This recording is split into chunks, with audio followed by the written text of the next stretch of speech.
Hello, everybody. Like she said, my name is Matthew Brown. I'm a senior physics major here. So what I'm going to be talking to you about today is I spent all year working on my senior project. So every senior has to make a project before they can graduate. And this is mine, and I wanted to share it with you guys. As you can see, my project is I'm comparing Savonius wind turbine different designs. So I think the title in my program is way longer, but in essence, this is what I'm doing. All right. So a quick background of what I'm going to be presenting. I'm going to go dive into the science of my project, but also I'm going to be talking about kind of like my personal experiences with this project, a lot of highs and lows. But in the main part here, I want to just give you a quick background on some wind energy. Everyone knows what that is, but just a couple background points. And I'm going to lay the groundwork of my theoretical study, or the theoretical stuff of my experiment. Then I'm going to go on to how I set my experiment up, and then what I found and how that compares to previously published papers about very similar work. And hopefully I have some questions at the end too. So renewable energies, I'm sure we've all heard this of how good renewable energies are for the environment and everything like that. But there's also some economic benefits of this, just diversifying our energy portfolio. So we're not too reliant on one source. If something were to happen that we can't use anymore, we're ready to go. We can fill in that need. Plus, it's nice to be a little more energy independent from like foreign countries and stuff like that. So wind energy can play a vital role in that. In particular, why do we want to focus on wind energy? So from an economics point of view, it is one of the lowest cost renewable energies. So it's really easy to set up a wind turbine and start generating electricity right away from it. There's a lot of technology or funding going into renewable energies, but right now, wind power is one of the best cost-effective ways. But also, like, we're from Nebraska, or a lot of us are from Nebraska, so we know it's windy all the time, and it's an integral part of our lives. And I guess they've known this for centuries. They've been harvesting the potential of wind energy for centuries, so it's really nice to actually move on to more modern technology. So when I was studying this, I was looking into different projects that I can do. I came across these two generalizations where you can fit wind turbines into two categories. One is a horizontal axis wind turbine, and then a vertical axis wind turbine. So all the big wind turbines you see, especially the one out by CCC outside of town, you see that massive one. That's all of our modern wind turbines here. Those are the energy-making one. Those things are really good, but there's also another class, and they're called vertical axis wind turbines. And it's the difference between them is which way the axis of rotation is. So these modern wind turbines, their axis of rotation is parallel to the ground, and then the vertical axis wind turbines, their axis of rotation is perpendicular to the ground. So really simple, but in general, this is two categorizations. And then in particular, I'm going to be working about the Savonius wind turbines, which kind of look like that. And we'll go into more detail of their characteristics later. But it's a nice picture so you can see what I'm going to talk about. All right, so right off the bat, there is a major disadvantage with Savonius wind turbines. They will generate just straight up less energy than a horizontal axis wind turbine, which sucks. But there are some advantages of it. And this is what really brought me into this project. I really want to build in my backyard, build my wind turbine and just have one going, because I'm into that sort of thing. And some of the attributes of this is really beneficial for that. So they're super easy to build. I mean, it's literally a shaft, and you put some blades on it to catch the wind, and you're ready to go. They're really hard to break. It's one of those things you build it, put it in your backyard, and you kind of forget about it. So it's really nice. Plus, you don't have to have any mechanism on it for it to face the wind. It's always catching wind from any direction based on its design. And it can also operate at very low wind speed, so it's always like generating something. So that's really nice. All right, so going on to my experiment here, I wasn't just going to go outside and hope it's windy, even though it's pretty consistent in Nebraska. Luckily enough, in the physics department, we have this wind tunnel, the Flowtech 360. I thought it was a cool name. But it had a nice test chamber in there that I could put in my wind turbines, and I could have a consistent wind flow and get the data that I needed. And then just some background into some of the Savonius wind turbine designs. From these arrows just represent the wind flowing from left to right. And one of the blades will be catching the wind, this kind of cup. And then another blade coming up will be blowing into the wind, which makes it less efficient. Compared to the horizontal axis wind turbines, it's always generating electricity. It's always blowing the right direction. Where the vertical axis wind turbines, you're having this problem where one of the blades is catching the wind, and the other blade is running into the wind. But the benefit is that this blade is a little more aerodynamic, so it's not as bad as how good this blade is at catching the wind. So moving on, what I did is I designed 4 miniature wind turbines. I did one with 1 blade, 2 blades, 3 blades, and 4 blades. So I'm going to be comparing the efficiencies of how the number of blades impacts that efficiency of these wind turbines. And I'm defining efficiency as the ability to transfer energy from the wind to the rotational speed of the turbine. So you'll know that for later. And just so you know, we have this distance, d, which is just going to be a constant for all of these. So they're all the same size. It's just the distance from the shaft to the endpoint here. And we'll need that in later equations. So keep it in mind. All right, so this is the groundwork, the ground level of my, or importance of my experiment here. So if I want to compare the efficiencies or the performance of these turbines, I have to have a way to do that. And you can do this by comparing the coefficient of power to the tip-speed ratio. And so what are those two things? One is the coefficient of power is simply the ratio of the power obtained from the wind over the power available from the wind. And then the tip-speed ratio is just the ratio of the tip speed, blade tip speed, and the wind speed. So if you have those two ratios, you can use those to formulate the performance of your wind turbines. And these are going to be the main thing that I'm going to be looking for in the rest of my experiment. So those are important. However, I had a little bit of a sneak peek here. Dr. Wanahubum from India, I don't know him, but I liked his work. So he will be displayed on many of these future slides. He actually went through and did a lot of the theoretical work, which was really nice, so I could have an idea of what I'm going to be looking for.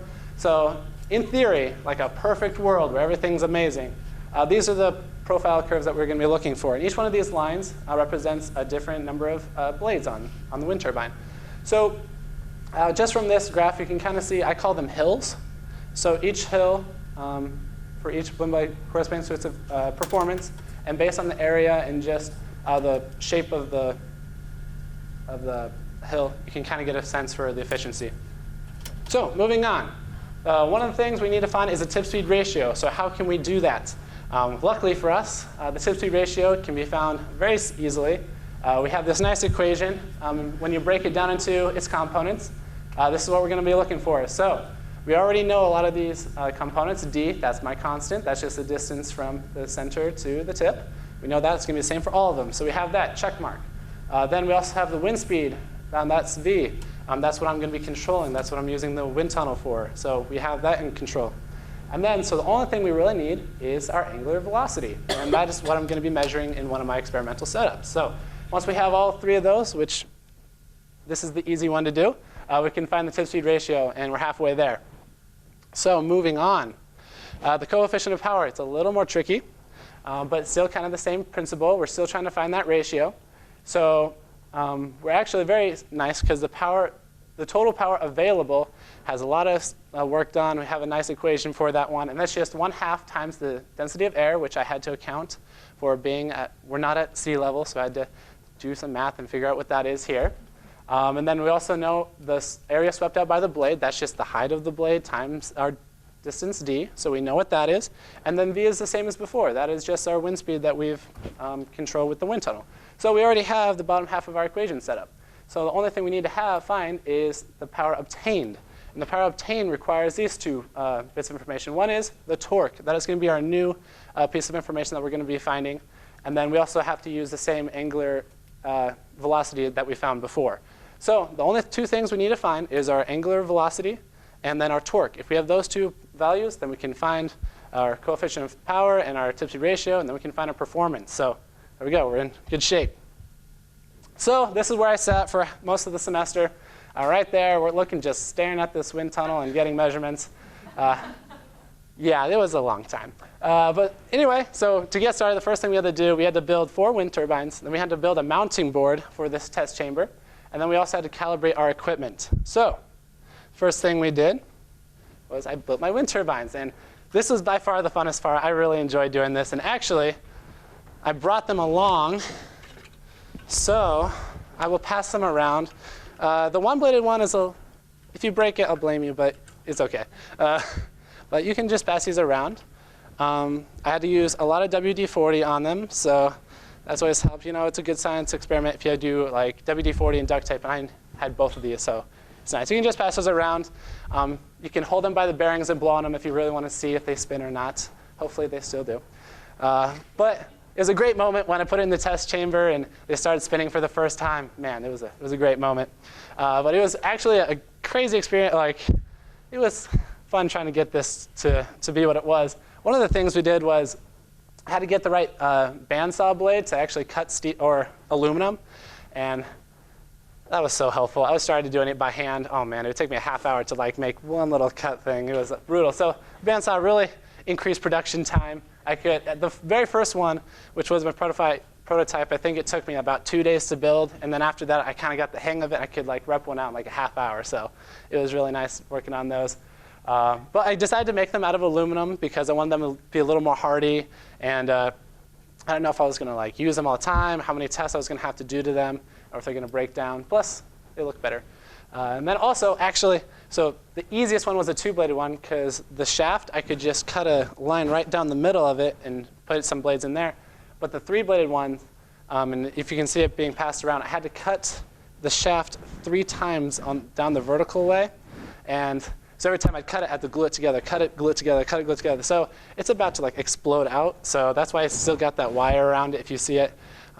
So there's a lot of challenges overcoming building these things, but once I got them built, I was so proud of them. They're a great piece. So, all right. So the next thing we had to build the mounting board. The mounting board is just the thing we put in the test chamber that would allow these wind turbines to rest in there and actually spin.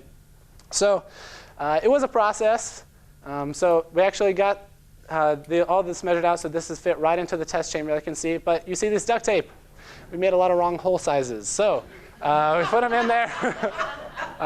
Those bearings, man, just a little bit of the wrong size, and they'd wobble, and it would just throw off everything. So what I eventually did was I found a bit that was a little bit too small, and I could sandpaper a little bit and wedged it in there and got it snug, nice and tight. So it worked out actually really great once I found the right size. But yeah, it took me about 5 tries to do it. So, and then the other hole is just a way to get another test probe in there. But yeah, it worked great when it actually fit in there. And that's what this is. I won't pass this around because it's a piece of board. But man, it took me. This was a lifesaver. So anyway, we'll move on. So the checklist, we got our wind turbines, we got our mounting board. And so the only thing we have to do is calibrate our equipment before we can get started. So what I did was, so the wind tunnel, I didn't give out how fast the wind was going in like meters per second. It just gave me into a tachometer number. And I was like, the heck is that? I don't know. So I decided to test it myself. I put an anemometer in there, in the wind chamber. And I just measured the wind speed at various tachometer numbers. So then I got this nice graph here. And then I can just use this fancy equation. I can just plug in the tachometer number in there and get my wind speed, which was fantastic. I used it the rest of the experiment, so it was nice to have. So now, this is my setup for my angular velocity. So as you can see here, this is my rotor. This is my turbine sitting in there. Then I have the mounting board, which I showed you before. And there's the central shaft goes down through here, through the mounting board, and sticks out where I have attached a flag. And that flag will spin around at the same rate that this rotor is spinning around. So it'll have the same RPM. And it'll pass through a photo gate, which has an LED shining down through there. And every time the flag passes through it, it measures, or it just records that. So it can measure the pulse time, which is just the time it takes for 1 revolution. So once I have the time for 1 revolution, I can get the RPMs and find out what I need to. So what I did was I'd have this thing going, and I'd have it like record like 300 different counts because it was really fast. And then I just average like the 300 counts and find a pulse time that I could use. And hopefully this is working. I have a video of it. Yeah, so this is like the lowest speed I had this thing going. It got like, the wind tunnel was really loud, and then this thing got like just hauling. It was kind of sketchy at first, but then you got used to it. I love seeing it turn. It's great. Has good data too, so it was great to see. All right, so this is what we found here. Okay, right off the bat, the one-bladed one did not work. It was a pain. Like I had to get it to very high wind speeds and actually start it manually before then I could crank it down, and it just wouldn't spin. Like, if you look at the design, you can imagine one side's catching the wind, but then when it comes around, it's going to immediately slow down right away. So it wasn't very efficient. It was way off the scale. It was bad. So the rest of the experiment, I did not include it. But the ones that did work were my 2-bladed, 3-bladed, and 4-bladed wind turbines. And we got this kind of nice linear profile, which is really nice to see. It's what I expected. It was nice to see, except for the 4-bladed one. Some at the lower points or lower air speeds, there was some air in there. And that's one thing I found was my wind turbines wouldn't work at very low wind speeds. And that's probably just because of the starting friction that I had to overcome to get going. So a lot of these lower wind speeds down here, they're not the same. Or I wish I could get some data points. And you'll see later on that that has some major consequences. But you will see that it's not terrible. So right now, we have our angular velocity. Now we need to find our torque. And so this is what I did to get my torque. Kind of the same setup here. We have the rotor as before. But instead of a flag, I attached a nice little rod that is perpendicular to this vertical shaft in there. And from that, yeah, I'll just move on to the next slide slowly. So that distance from the shaft over to the end of this rod, that is going to be our radius in our equation for torque. So the only thing I had to do was make sure that I have a string going from the tip of that rod to the force sensor was about 90 degrees, or as close to 90 as I can get. Honestly, this is where a lot of my error came in my experiment, because not only did I have to guesstimate on this angle to get 90 degrees, but it was also kind of difficult because I had to make sure I was getting maximum torque at this point. So I think I can show you the next slide. Yeah. So I just had to either use my knowledge of wind turbines in general or just kind of feel it. I had to twist the wind turbine while the wind tunnel was going to felt where the torque was greatest and just try to hold it there and connect it. So that's probably where a lot of my error came in. It's, as you can see from this, when this is actually live, like the wind tunnel is going, the rotor isn't spinning because it's being stopped by the string. So the harder the wind blows, the more this wants to spin, which just pulls on the string more, so I get a higher torque or higher force coming onto the sensor. And then from the force, I can determine torque. But yeah, there was that issue with just trying to find the maximum torque. But as you can see, all is not in vain. I got these pretty close linear lines here. It's not perfect, but you get the sense. So that's what I was actually really looking for. Especially, you can see with the two-bladed one, it gets me really close and even got me some really low numbers as well. The four-bladed one just wasn't as much, but it was still pretty good for me. So moving on, I just wanted to compare what I found to some published papers. So the same professor I talked about earlier, this is also in that same paper. What he found for his tip speed ratio compared to his wind speed. And then this is mine down here. So as you can see, we kind of have the same leveling off at higher wind speeds, which is fantastic to see. But then you can also see that as his start to trail off, so do mine. The only difference is that I don't have these lower wind speeds. And like I said, if I could maybe measure that at the lower wind speeds, I would see the same thing. That's exactly what I would expect to. But yeah. And then moving on to what I found with torque compared to what the published paper has. We also have very similar things where we have a nice kind of close to linear plot here. And it's kind of similar to what I found as well. Except for this one, if I extrapolated this back to 0, I think it'd be very similar to what they found there. So that was very encouraging seeing that as well. So then if we put this all together, we'll find that this up here is the published piece, and this is what I found down here. Initially, they look kind of like different shapes. However, they still got those same hills as the profiles that I was telling you about, and they peak in the same order. So up here, we have the four-bladed performance peak first, then the three-bladed, then the two-bladed. And that's exactly what we find here. My four-bladed turbine peaks, and then my three, and then my two, which is really kind of cool, kind of interesting. The difference between mine is, though, if I'm building a wind turbine in my backyard, I'm always going to build it using 3 blades. It'll always be the best, based on this profile, how it's just bigger than both of these. However, if there's some reason where you could only build a 2-bladed turbine or a 4-bladed turbine, then it would depend. So anything past a speed-tip ratio of about 0.7, you'd want to have a 2-bladed wind turbine if that's what you're going to be expected wind speeds for. So based on my study, in conclusion, if you want to build a turbine, build it with 3 blades. That's what I will do. But there are some limitations that I want to express with you for my project. One was the starting friction, those low wind speeds really kind of sucked when I was trying to compare it to the published paper. But also, like the size of this test chamber here.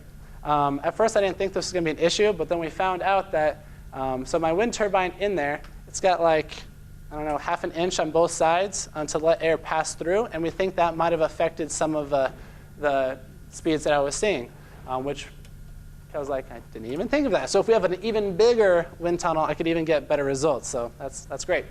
And then also just determining that maximum torque was kind of a challenge.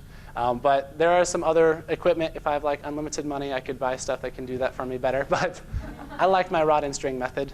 So yeah, so in summary, hopefully you like the advantages of the Savonius wind turbine design. Now you know the importance of the coefficient of power and the tip-speed ratio. You know what I spent the year on, like setting up my experiment and everything. We found like my results were kind of close to theirs. And then also, now you all know, build a 3-bladed wind turbine. So that is a good summary. And then I'd also like to acknowledge a couple of people. One is the Hastings College Physics Department.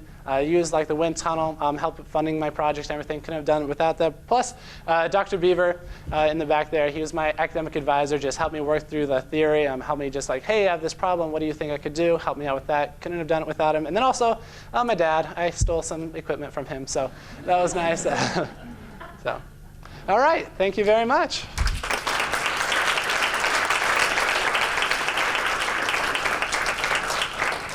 Any questions? Go for it.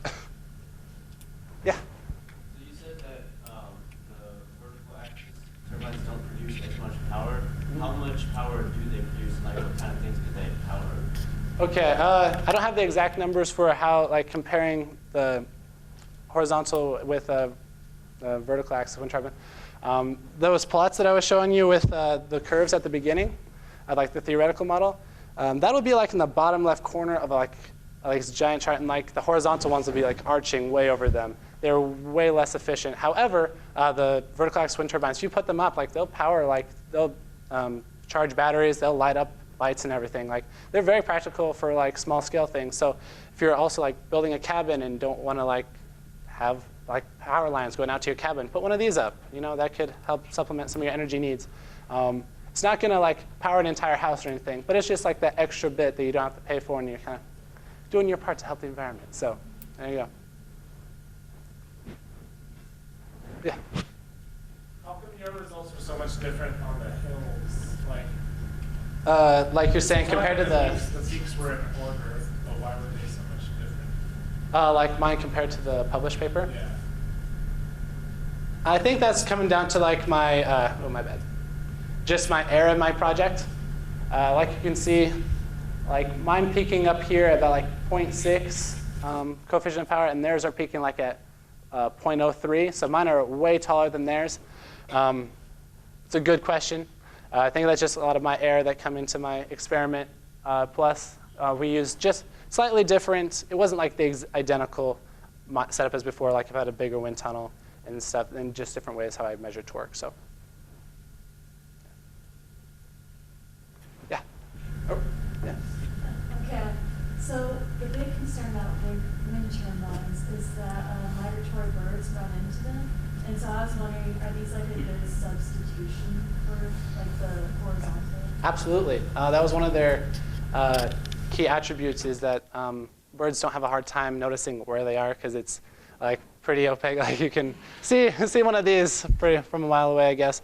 And it's not like an art, like it doesn't reach out very far to hit stuff. It's really compact. And so yeah, that was one of the major things where it helps with like migratory bird stuff. So yes. So how many investors are you going to need to turn these 3-bladed blah blah blah into? I mean, is this something? Is somebody doing this, or? I have a cabin in Wyoming. I'm sure there's people that build it. I mean, I would build it myself because they're really easy to make, but go for it. I mean, if you wanted to start a business, you know we could talk about something here, but that's true. Thank you. Yes. Do you think there is a certain size, like if you were going to build, like make these bigger, do you think there'd be a certain size that you'd reach that would make it less efficient? Like you think you could make it too big so it's like, I'm assuming the bigger you make it, the more power you're going to give from it, but is there like a maximum size you can have of it? That is a great question. Most of them that I've seen that actually are built to generate electricity, they're about 6 foot or taller. So I think that's fallen into like bigger, better. But based on my work, I couldn't say. So.